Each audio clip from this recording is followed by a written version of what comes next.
Hello, it's Shane again.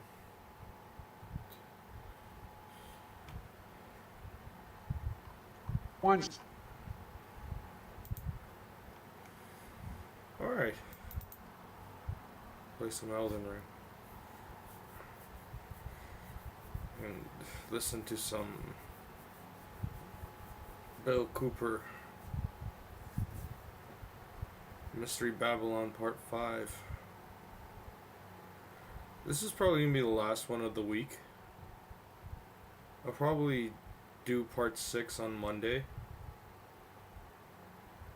It depends on how I'm feeling on the weekend. I know tomorrow I'm not going to be doing one of these playing Elden Ring and listening to a Mystery Babylon series. I know tomorrow I'm not going to be doing that at 7 o'clock. But I'll see how it is on Sunday. But most likely Monday I'll continue with Part 6.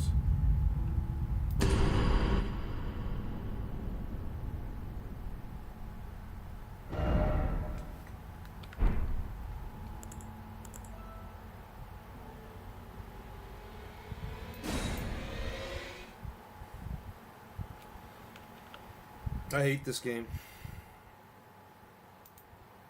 This game is... No, I love this game, actually. It's a really good game. But, holy hell. It's not that it's too hard. It's beatable if you really concentrate. But I'm not the kind of gamer that concentrates. I'm more of like a Diablo type of player where I just put my brain on cruise control and relax. This game you need to concentrate.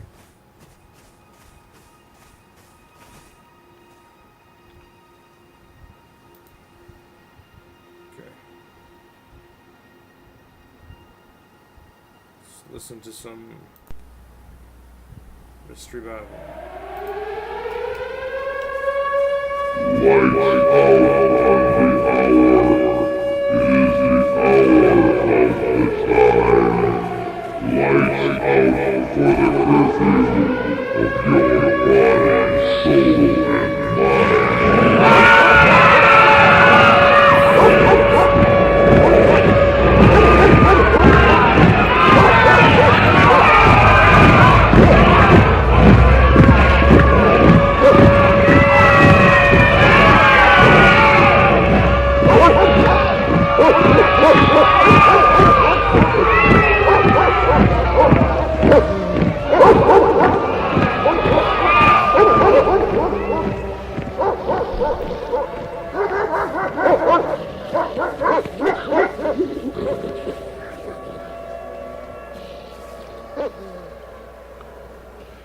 Welcome once again, folks, to the Hour of the Time.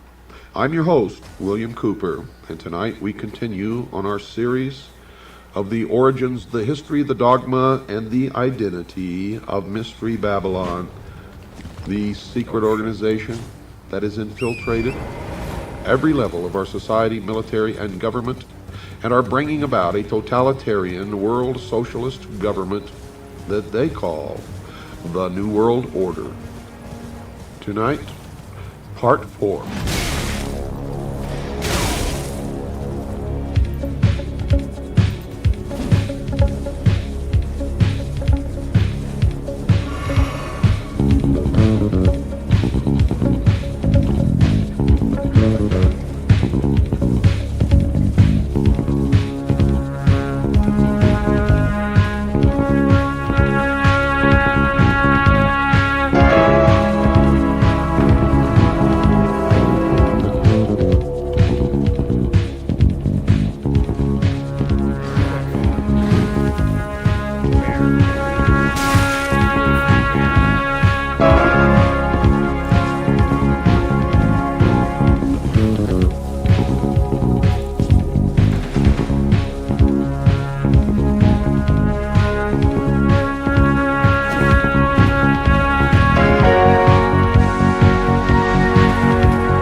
The Hour of the Time, ladies and gentlemen, is brought to you tonight by the Pilot Connection. That's the Pilot Connection. How would you feel if I were to tell you that income tax is voluntary, and if you know how to untax yourself, you would never have to file another income tax return, pay income tax, or keep the records associated with those who are termed taxpayers? Now, if you're like me, you'd be very curious. And like me, you would want to look into that, as I did, and I became a member of the Pilot Connection. And I no longer have to do those things, folks, and I can tell you that it works. I completely inspected all of their records. I talked to their people, and I can tell you unequivocally that there is no law that specifically and unequivocally requires anyone to pay taxes. And if you do it right, you will never have to pay them again. Now, if you would like to find out how you can be one of us who are designated legally as non-taxpayers, write to the Pilot Connection. That's the Pilot Connection.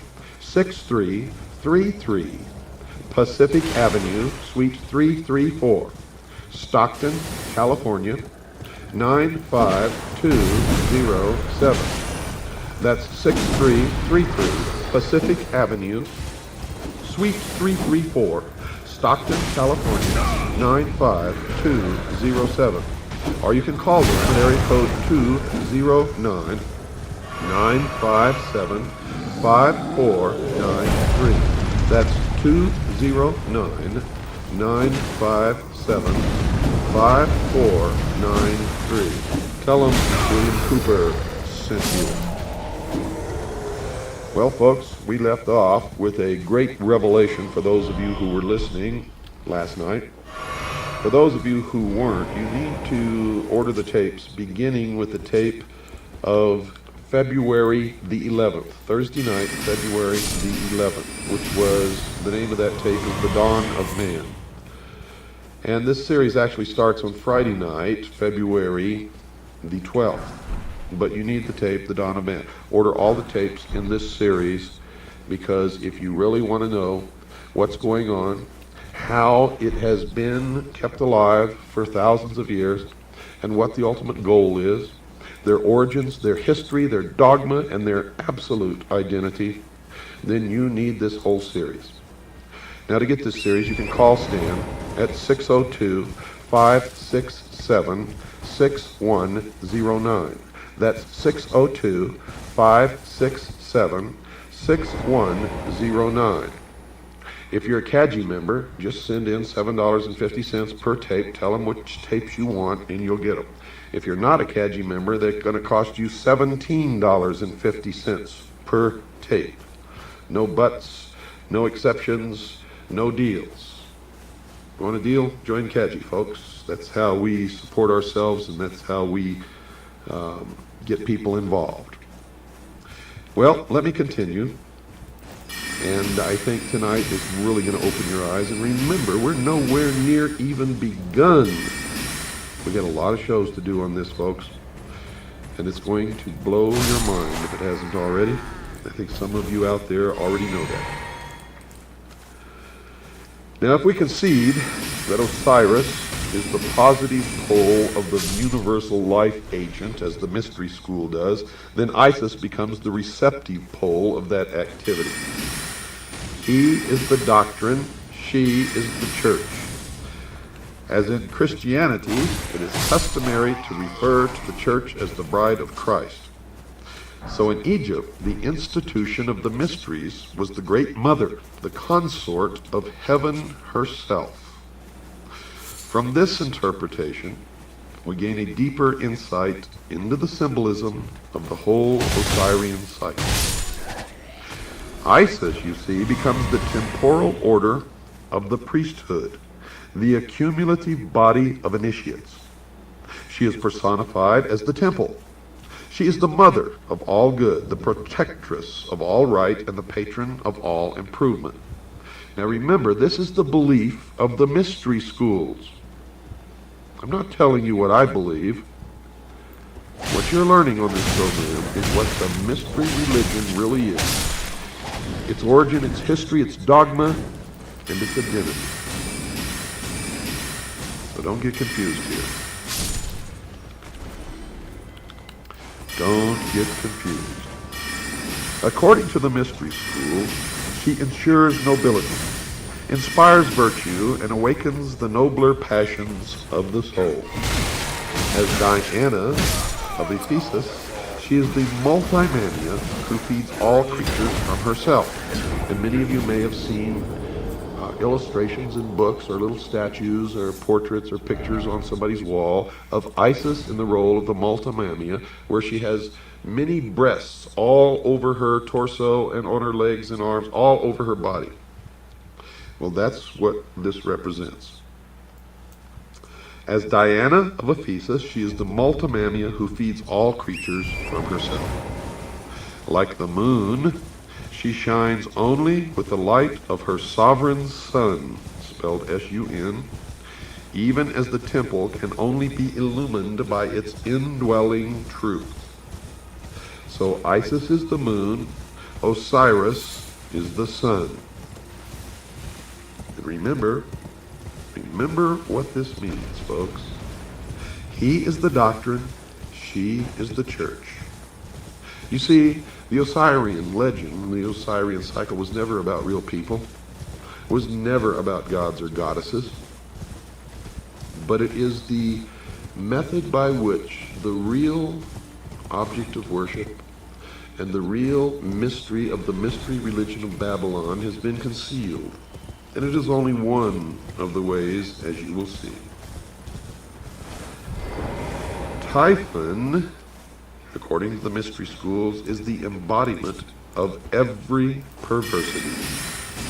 He is the negative creation, the Ahriman of Zoroastrianism. And remember, we talked last Thursday about the movie 2001, and in the beginning of the movie, the musical score that you hear, the name of it is also Sprach Zarathustra, which is a tribute to Zoroaster, which is the androgynous god. The combination in one of the positive, the negative, good, evil, male, female, etc., etc., etc. It is the concept that Christ is also Lucifer, or that they are twins, and that's what they teach in the Mormon Church.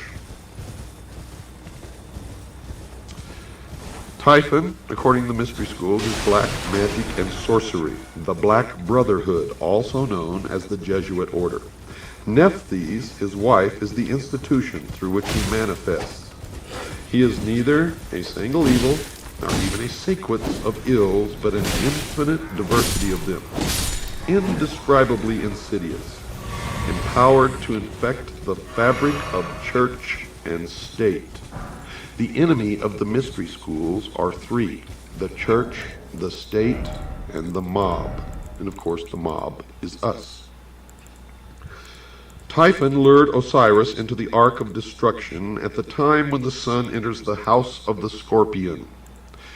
Hence we know him to be the eternal betrayer, or Judas, that ageless Judas who undoes all good things and inevitably presages ruin.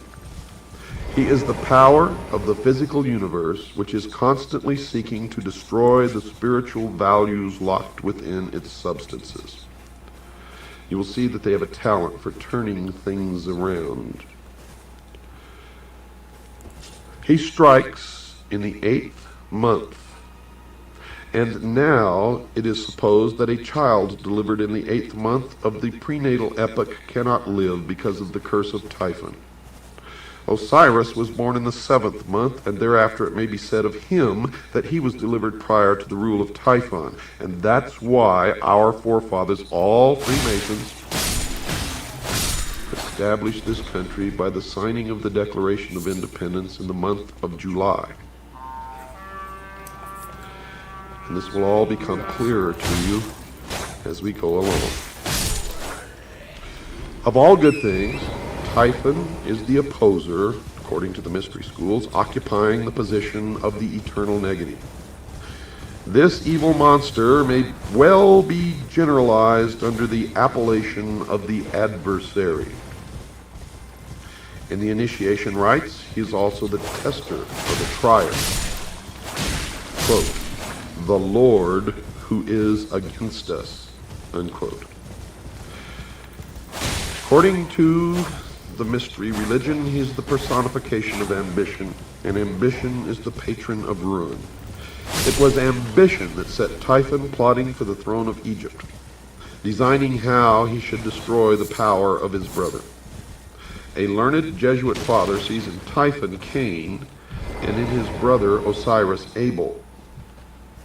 If such a parallel actually exists, then the biblical allegory is susceptible of the same interpretation. But you see, they have twisted everything around. Adam Weishaupt, the founder of the Illuminati, was a Jesuit priest and a professor at Ingolstadt University, which is a Jesuit university. The Jesuit order was founded by Ignatius Loyola. He was the head of the Ilumbrados in Spain, which is the order of Illuminati long before Adam Weishaupt even came along. He was arrested by the Dominican monks under the Inquisition and used his power of association of those who had influence and power to beg an audience with the Pope. Now, nobody knows what occurred during this audience, but he emerged as the head of a new order called the Jesuits. Now, the Jesuits Fuck this game. was just another name for the Ilumbrado, for he took his organization that he already controlled and made it into the Brotherhood of the Jesuits. The Jesuits went on to foment rebellion everywhere that they went, and the Pope gave them incredible power and made Ignatius Loyola immune to any prosecution from any source. And it was they who trained Adam Weishaupt, and it was Adam Weishaupt who formed the branch of what we all know as the Illumined Ones, known as the Illuminati in Bavaria, where he sent out agents to infiltrate the lodges of the secret societies throughout Europe. Now you will begin to understand this even more, folks, as we go along. Right now I understand how shocking some of this may be to some of you out there. But just hang on, continue to listen, because we have many, many more hours of this to go before it will all come together for you. But I would suggest that you begin study on your own. Doesn't matter if you get ahead of us, because you will always need some of the information that I'm putting out here, no matter how ahead you may get or what you already may know, simply because I've done well over 23 years of research into this, and I must know something that you don't know. And if you know something that I don't, please send it to me immediately. And if we can substantiate it, we will incorporate it into this series. Now, let me continue. Typhus lured Osiris into the Ark of Destruction at the time when the sun enters the house of the Scorpion. Hence we know him to be the eternal betrayer, the ageless Judas, who undoes all good things and inevitably presages ruin. Now this may sound to you that we're talking about Satan or the devil, but you see in the mystery schools, they consider their god, Lucifer, to be the true, good God, and they consider the God of Christianity to be the evil God. Now if you listened on the night of the 10th, the 11th of February, Thursday, you already understand this concept. Because the mystery religion of Babylon believes that man was held prison in the bonds of ignorance in the Garden of Eden by an unjust, vindictive God. Lucifer, through his agent Satan, and many believe them to be the same entity, and that's okay. Lucifer, through his agent Satan, released man from the bonds of ignorance with the gift of intellect. And through the use of that intellect, man himself can become God. And that's the heart and soul of the dogma of the mystery religion of Babylon. Oh my god! Dude, Now, since I am taking the content of all of these episodes directly from their own teachings and their own writings, so that you'll know that this is exactly what they believe, sometimes it may sound to you like these are the good guys. But remember, they are the ultimate perfection of deception. And they have intentionally made it this way so that they can get people to join them and stay with them until they're so deeply involved and committed that it's too late. And that is why the degrees of initiation. So stick it out and you'll find out that these guys are the greatest liars, deceivers, manipulators, and scum that exist upon the face of the earth. Typhon, in their teachings, is the desire of the few pitted against the good of the many. Now, if you understand what I just said, you understand that these are communists, socialists. They believe Typhon is the spirit of dissension and discord that breaks up unity of purpose by setting factions against each other so that great issues lose the name of action.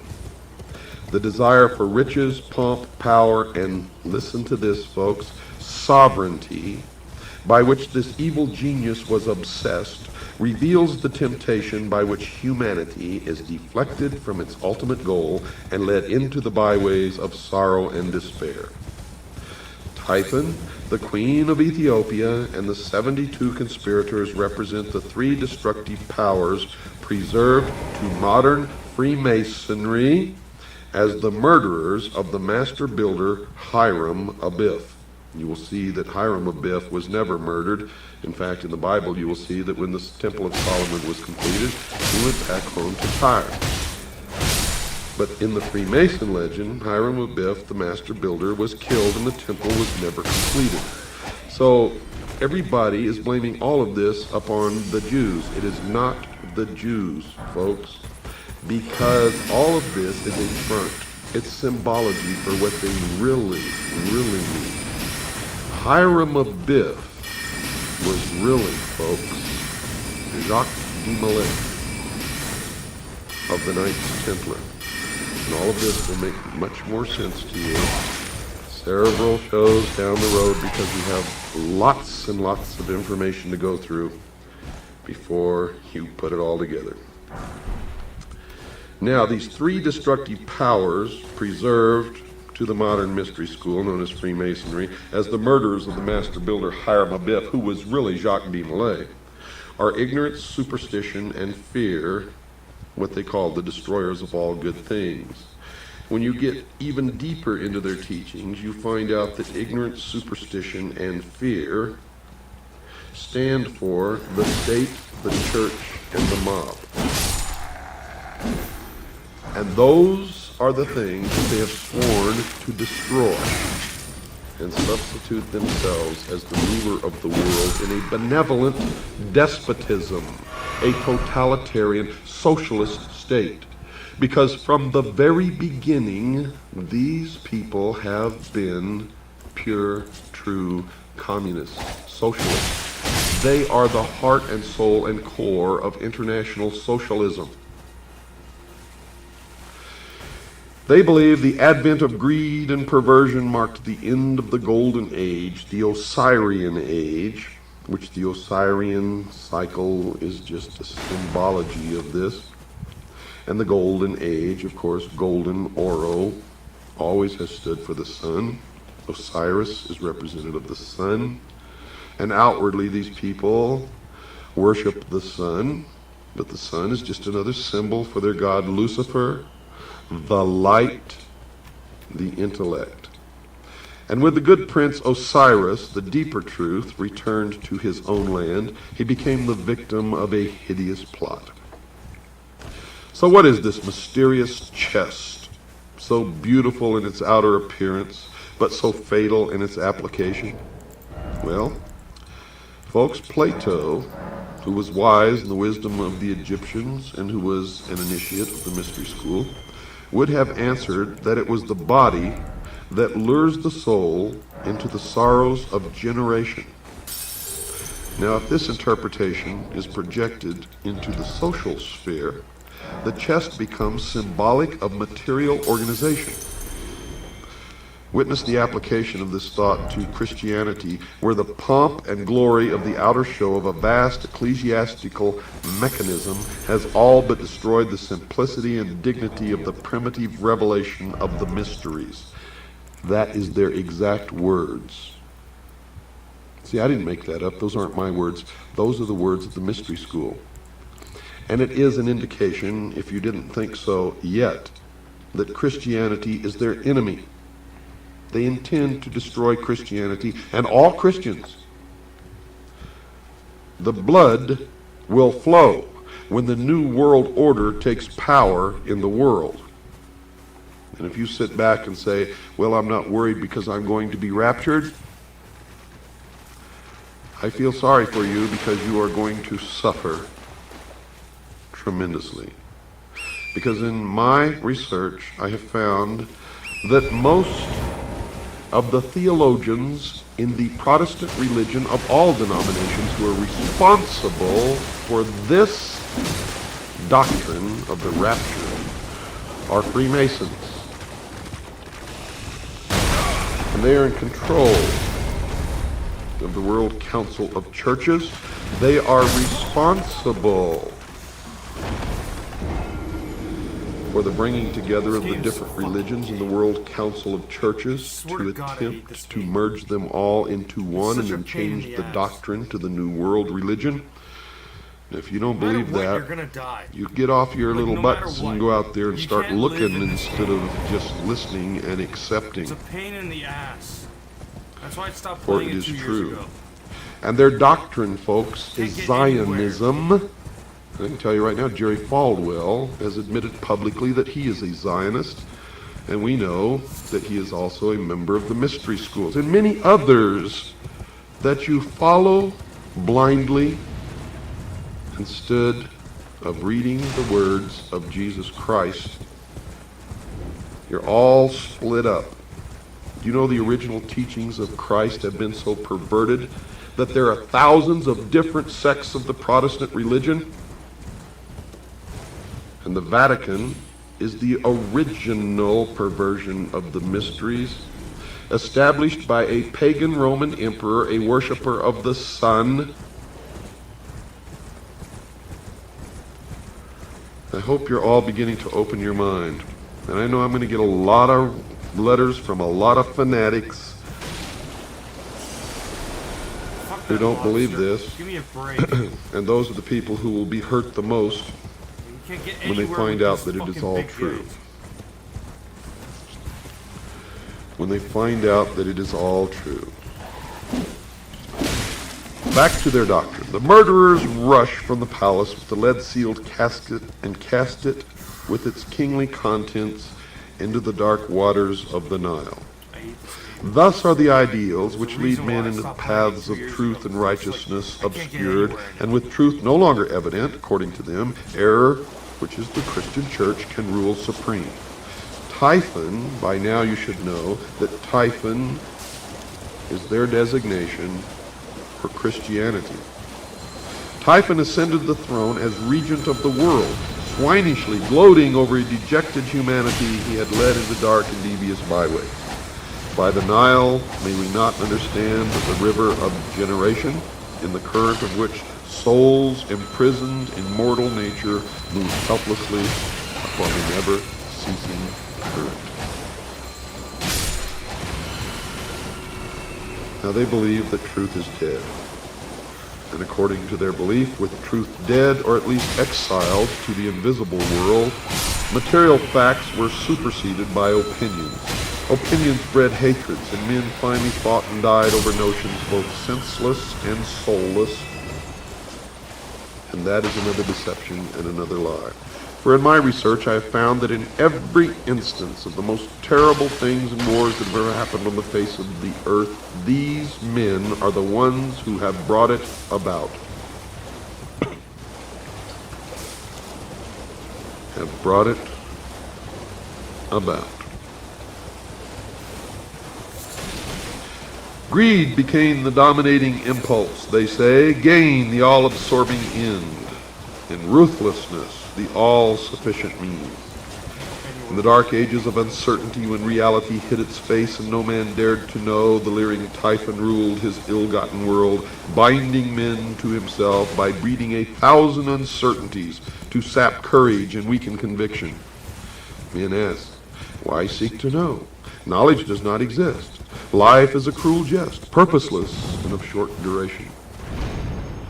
Because the human mind demanded intellectual expression, Typhon sowed the seeds of intellectual confusion so that numerous orders of learning appeared which were convincingly plausible but untrue. These various orders of thought survived by catering to the weaknesses and limitations of the flesh. That's great. Today, our great industrial civilization is feeling the heavy hand of an outraged destiny. The evil genius of our ambitions has again undone us, and our follies crumble about us. Typhon rules the world. The earth today is the arena of the ambitious. Remember? Typhon is their symbol for Christianity. Don't go away, folks. I've got to take a short break. I'll be right back after this short pause. I want you to have a pencil and paper with you. I'm going to give you some information. I shall return. Well, that didn't take long, did it? Tonight's show, folks, is brought to you by the Pilot Connection. The Pilot Connection. Write down this address. 6333 Pacific Avenue, Suite 334, Stockton, California, 95207.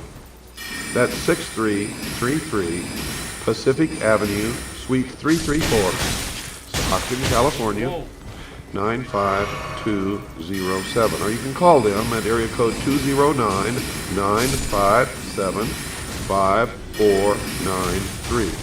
That's 209-957-5493. Who is the Pilot Connection, and what do they do? Well, the Pilot Connection is an organization, a First Amendment educational society that specializes in teaching people the true law about income tax. Did you know that income tax is voluntary? Well, it is, folks.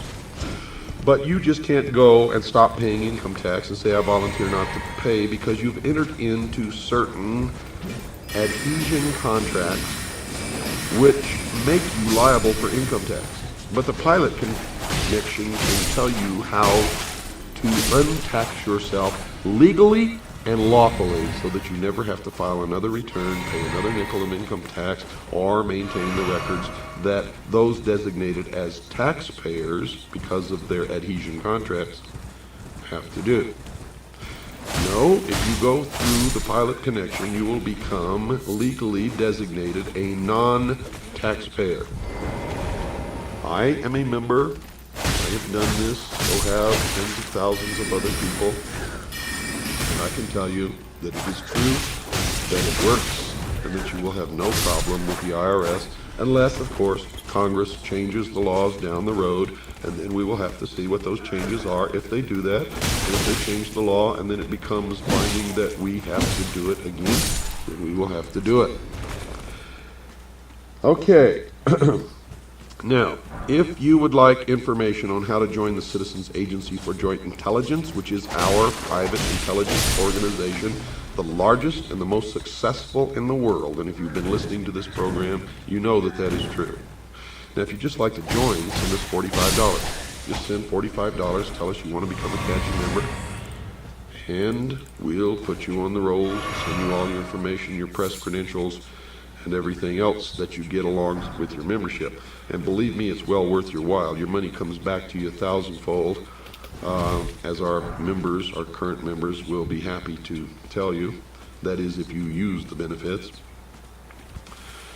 Or if you would like a packet of information, or if you'd like to purchase my book, Behold a Pale Horse, which is 500 pages of the most suppressed information ever published in the history of the world. Call Stan, talk to him. He's my right-hand man. His number is 602-567-6109. That's 602-567-6109. Or just write to Stan and ask him for a packet of information. Write to Stan, S-T-A-N. Post Office Box 889, Camp Verde, Arizona, 86322. That's Post Office Box 889, Camp, spelled C-A-M-P, Verde, which is Spanish for green, spelled V as in Victor, E-R-D-E, Arizona, 86322. Well, let's get back to where we left off, folks. What then of Isis, mother of the mysteries? She who was so defiled and desecrated by the profane that her sages and prophets were forced to flee into the wilderness to escape the machinations of the evil one. Is she not the woman clothed with the son of Revelation who flees with her man-child into the wilderness to escape the evil purposes of the great dragon? Well, folks, that's what the mystery school believes, but I can tell you that's not true. You see, the mystery school was the original college run by Nimrod in the city of Babylon. And the college was a college of priests who practiced the religion of the sun. The college, the adepts, the initiates, the priests were scattered all over the world when Seth, the son of Noah, came with an army and defeated Nimrod. And this is where the legend really comes from, because Seth chopped Nimrod up into little pieces and scattered him all over the land. In the legend of the Osirian cycle, Cyrus was chopped into 14 pieces. Isis came to put him back together again and bring him to life. She could find all the pieces save one, the phallus, or the generative force. It is now known as the lost word of Freemasonry. And the phallus is represented by the obelisk, the monolith. It is the penis of Osiris, the generative force. It represents the lost word of Freemasonry. It represents the Luciferian philosophy. It represents the light, the sun, Lucifer, the intellect. In Dealey Plaza, you will find an obelisk. In Washington, D.C., you will find an obelisk known as the Washington Monument. In the courtyard of the Vatican, you will find an obelisk. Should I continue? The family in England, whose estates are called Scion House, has an obelisk on their lawns. Should I go on? I will. I will go on and on and on and on until you either wake up or I am dead, one or the other. And if you don't wake up, I would rather be dead than live in slavery in the New World Order, with our Constitution destroyed, the family broken, the children taken from the homes to be raised by the state, Christians and patriots locked in prison camps, labor camps, until they are no longer useful, and then they will be executed. And the blood will run in the New World Order. If you don't believe me, look back at every single nation where international socialism has triumphed over Christianity, and you will see that tens of millions perished, were destroyed. Socialism, folks, sucks. And I will not live under such a system, and I hope you agree with me. If you don't like my language, that's tough. I'm fighting a battle against people with no morals. no decency, no heart, no soul, no soul. They do not even believe in God. They do not even believe in God.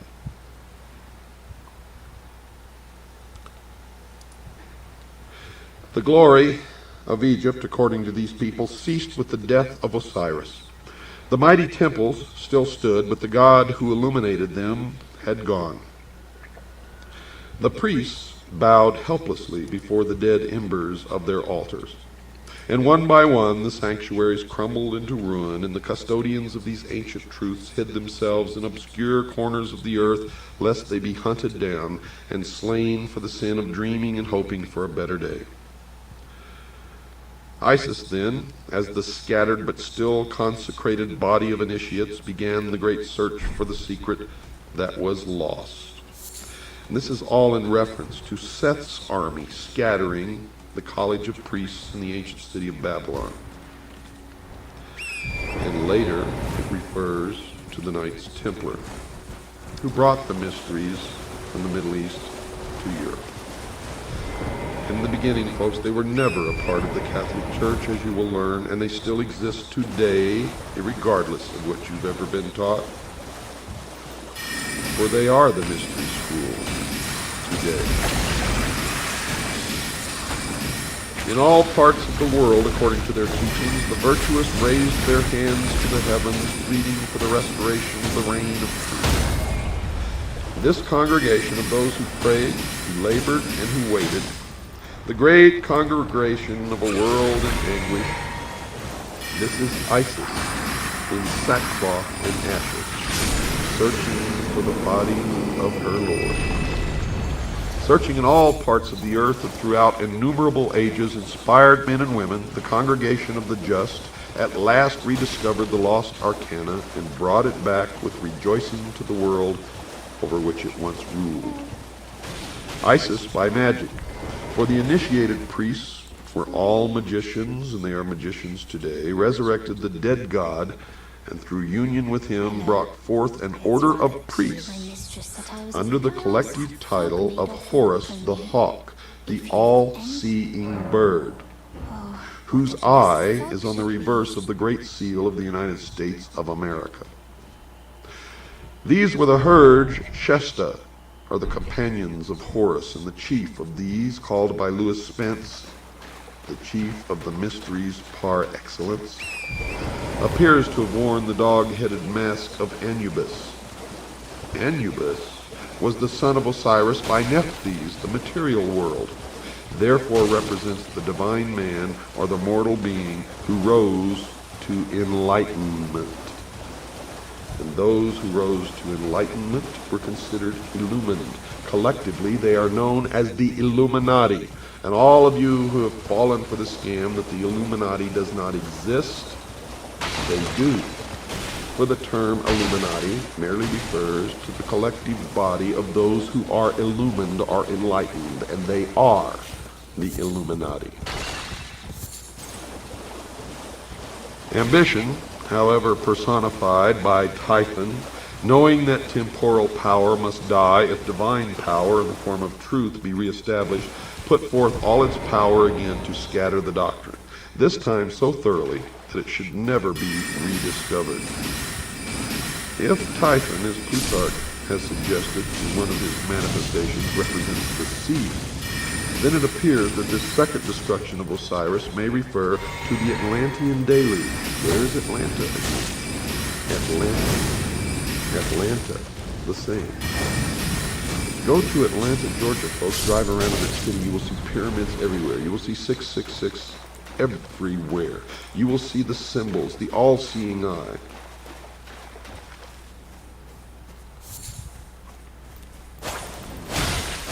Osiris may refer to the Atlantean deluge, by which the doctrine was swallowed up or lost, and its fragments scattered among all of the existing civilizations of that time. And the story continues.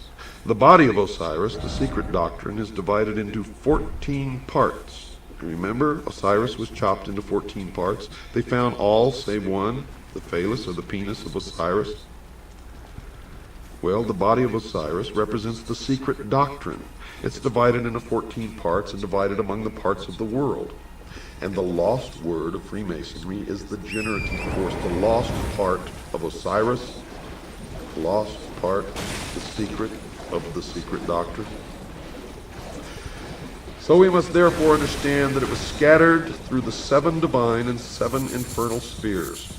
The locusts and tails of India are by different symbolism to the 7 worlds which are without and the 7 worlds which are within. The Kabbalah of the Jews. Bacchus was torn into 7 pieces by the Titans and Osiris into 14 pieces. To use the words of Faber, quote, both these stories are in substance the same, for the second number is merely the reduplicate of the first. By a variation of much the same nature, the ancient mythologists added 7 Titanides and 7 Kabiri to the 7 Titans, unquote. The parts of Osiris were now scattered so hopelessly that ambitious Typhon, or the Titans, felt his authority to be secure at last. But wisdom is not thus easily to be cheated. Listen to this carefully, folks. This is their own words. In the dark retreats of Islam, the Sufi explored the depths of nature. Among the Jews, the learned rabbins unraveled the intricate skein of Kabbalism. Among the Greeks, initiates rose to life through the nocturnal rituals of Eleusis. In India, neophytes were brought to the contemplation of the triple-headed Brahma at Elephanta and Ellora. Through the Middle Ages, the alchemists in their retreats explored the infinite chemistry of existence. The Illuminati sought the pearl of great price, and Rosicrucian adepts sought to recast the molten sea. All these together were but Isis, still searching for the members of her Lord. At last, according to the tradition, all these parts were restored again but one. But this one could not be returned. Now you understand why I tell you it's not the Jews, folks. If you're persecuting the Jews, you're making a big mistake. It is some of the Jews. It is some of the Catholics. It is some of the atheists. It is some of all of the people of all of the nations and races and religions of the world. And outwardly, if they attend a church in your neighborhood and profess to believe in that religion, it is a lie.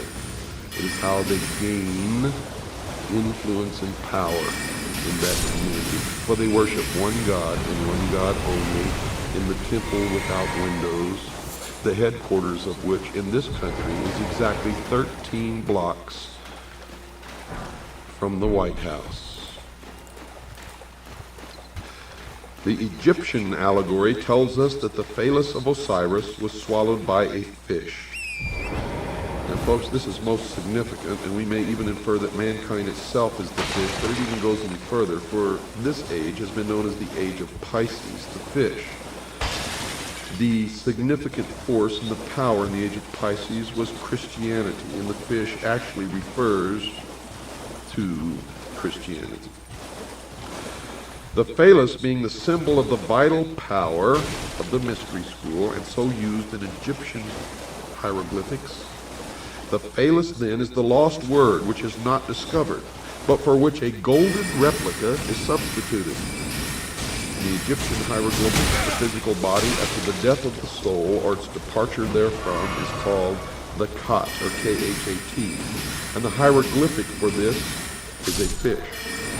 Thus, the physical body of man is definitely tied up in symbolism with the creature which conceived son, Horus, a term concealing the collective body of the perfected adepts who were born again out of the womb, swallowed the triple phallus of Osiris, the threefold generative power.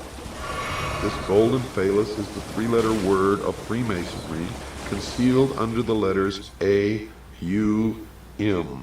And all of those of you in the New Age movement, or all of those of you who fell for all these gurus who came over here and taught you to sit and meditate, and while you were meditating,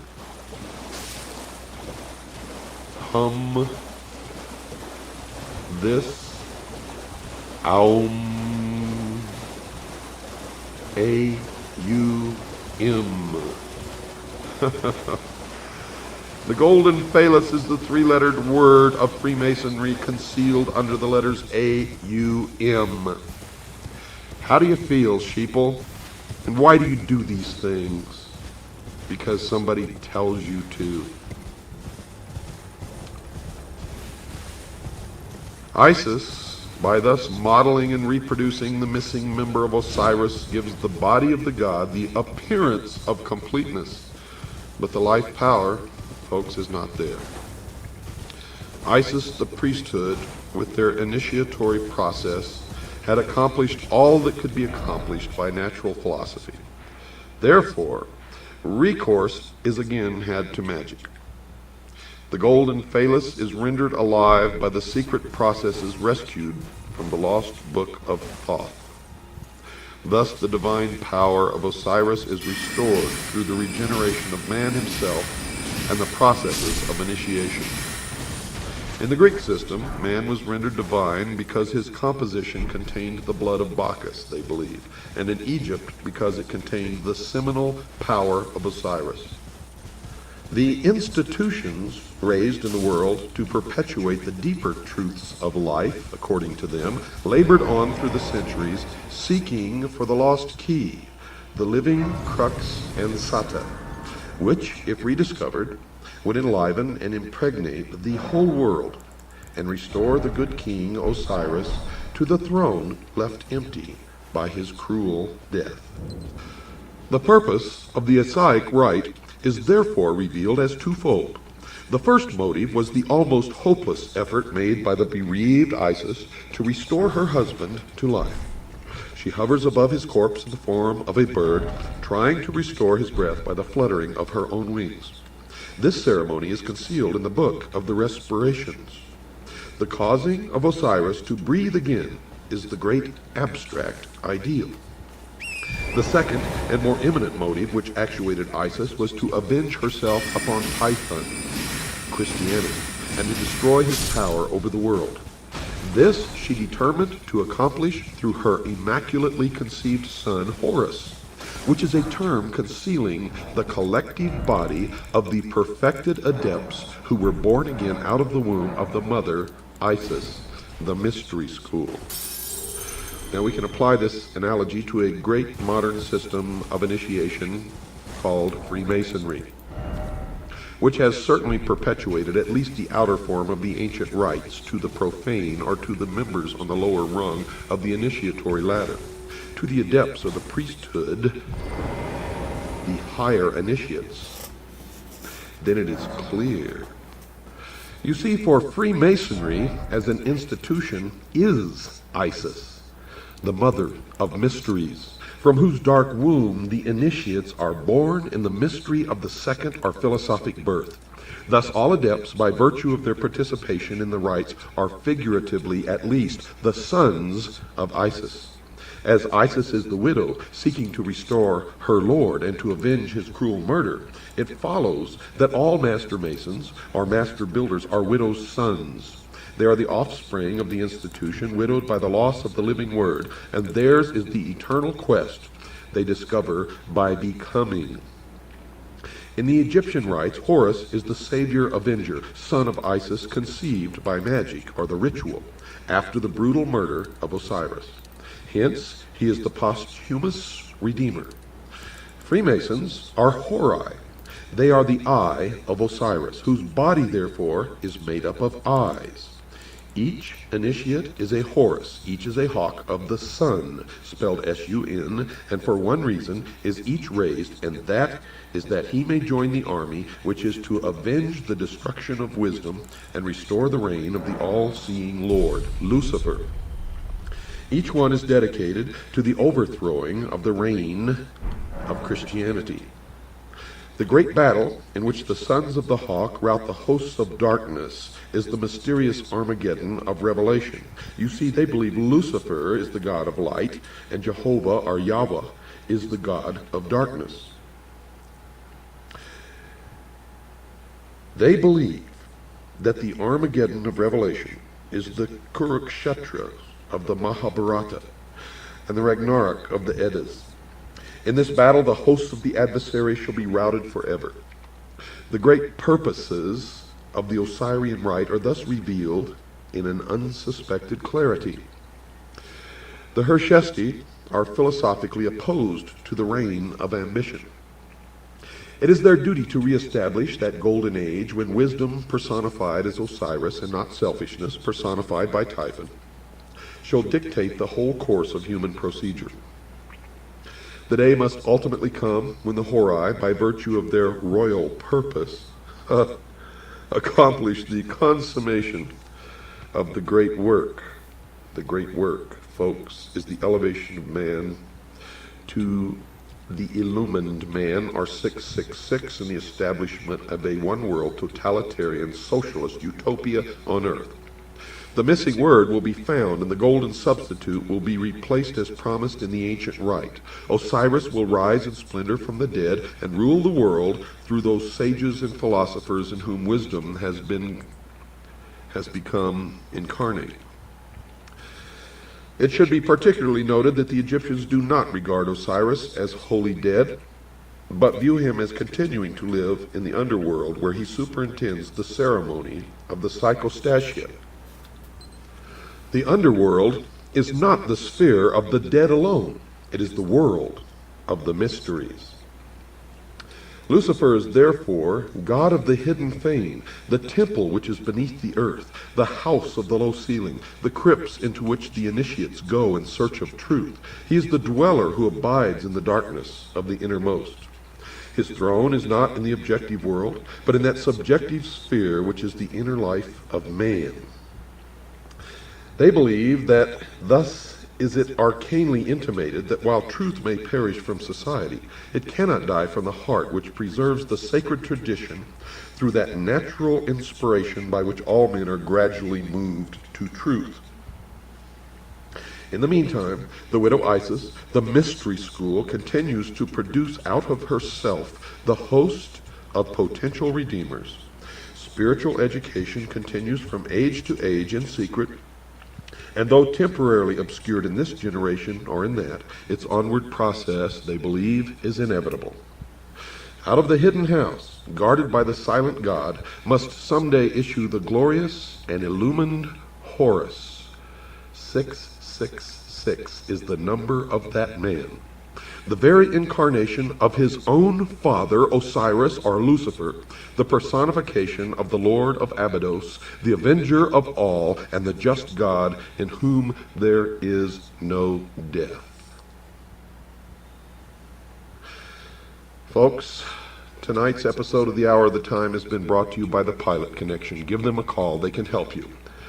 Their number is area code 209-957-5493. That's 209-957-5493. Or you can write to them at 6333 Pacific Avenue, Suite 334, Stockton, California, 95207. That's 6333 Pacific Avenue, Suite 334, Stockton, California, 95207. Good night, and God bless you all.